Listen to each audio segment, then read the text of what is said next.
Nah, perbandingan museum dan BLU, ya sebetulnya ini bukan perbandingan museum. Museum aja dulu, ya ini salah ya, judulnya salah bukan, nanti saya edit lagi. Museum ya, kita lihat museum. BLU ini sistem pengelolaan. Museum merupakan lembaga permanen yang tidak mencari keuntungan. Nah ini lembaga bergerak untuk kepentingan masyarakat, terbuka untuk umum, mengumpulkan, melestarikan, mengkomunikasikan bukti benda manusia dan lingkungannya untuk tujuan studi, penelitian dan kesehatan. Ya, jadi kalau museum ya tadi ya mengacu pada PP nomor 66 tahun 2015, Undang-Undang nomor 11 tahun 2010 tentang cagar budaya, Undang-Undang nomor 22 tahun 1999 tentang penyelenggaraan pelayanan publik. Ya, tujuan museum ada dua, ya, yaitu memberikan edukasi kepada publik dan memberikan pelayanan dalam bentuk rekreasi. Nah, tujuan museum ada tiga, sebagai identitas bangsa, memiliki visi pendidikan dan ilmu pengetahuan kepada pendidik baik guru, orang tua dan siswa. Yang ketiga menjadi lembaga kebudayaan yang melayani masyarakat. Nah, kita lihat ya BLU, apa sih BLU itu ya, Badan Layanan Usaha. Nah, pada awalnya ya teman-teman, museum pemerintah itu sistem pengelolaannya adalah UPT. Tadi unit pelaksana teknis. Nah, UPT itu bagaimana sistem pengelolaannya? Ya, UPT adalah sistem pengelolaan yang mandiri.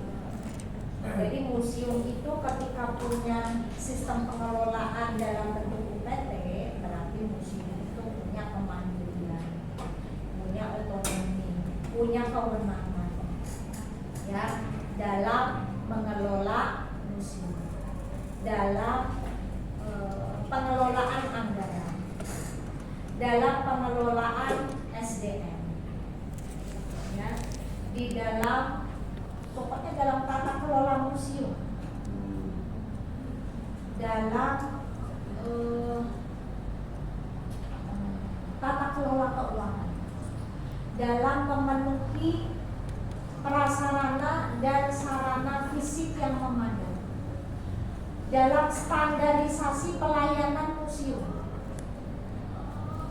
ya, entah itu pelayanan dalam bidang edukasi dan pelayanan dalam bidang rekreasi, dalam menjalankan kegiatan-kegiatan operasional yang lain, ya, seperti kegiatan melestarikan koleksi, kegiatan pengkajian penelitian koleksi. Karena apa? Karena seorang kurator, ya, itu pada dasarnya punya tupoksi, ya, salah satu tupoksi atau tugas, ya, salah satu tugasnya adalah mengkaji koleksi.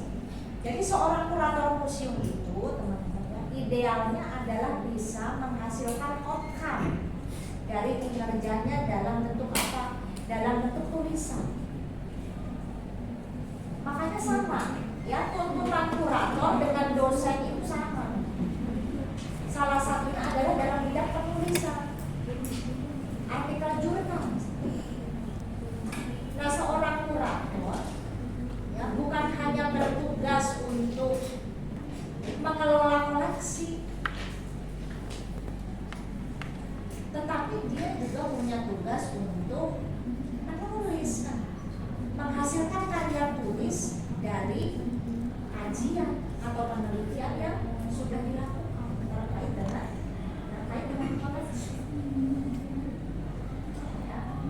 Jadi standarisasi pelayanan, bagaimana mengupayakan tampilan eksibisi yang menarik, yang interaktif, yang kekinian, yang itu disesuaikan dengan selera target grupnya, dengan tren masa kini, mengikuti perkembangan zaman.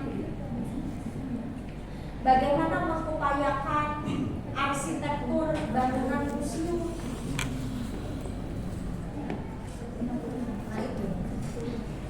Jadi museum punya kewenangan dalam hal tata kelola museum.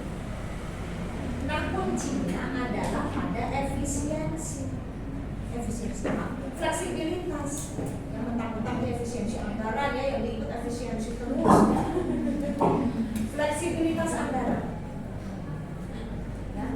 Ketika sistem pengelolaannya UPT,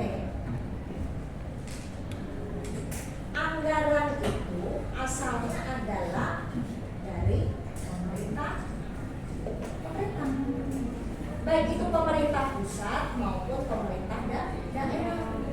Tergantung badan induknya siapa, organisasi induknya siapa. Ya, ada museum yang pengelolaannya di bawah pemerintah pusat, artinya milik kementerian pendidikan kebudayaan.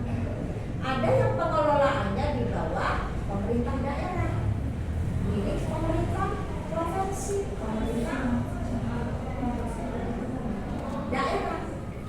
Nah, ini anggarannya beda, ya. Bisa APBN, bisa APBD, itu yang milik pemerintah provinsi atau pemerintah daerah. Nah, nanti APBN dialokasikan lagi, teman-teman. Pusing ya ini teman-teman ya. Saya cerita aja lah, ya. Intinya beginilah. Intinya kalau UPT, ya antara UPT tulis aja lah, biar nggak bingung. Kalau saya cerita terlalu bertele-tele, saya nggak bisa paham, ya. Tapi apa yang menjadi inti? Ada yang punya itu.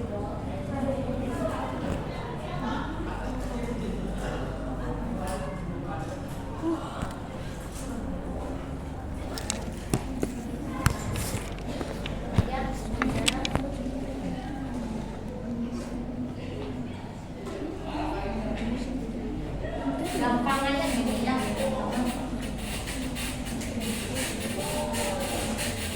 usah susah-susah ya.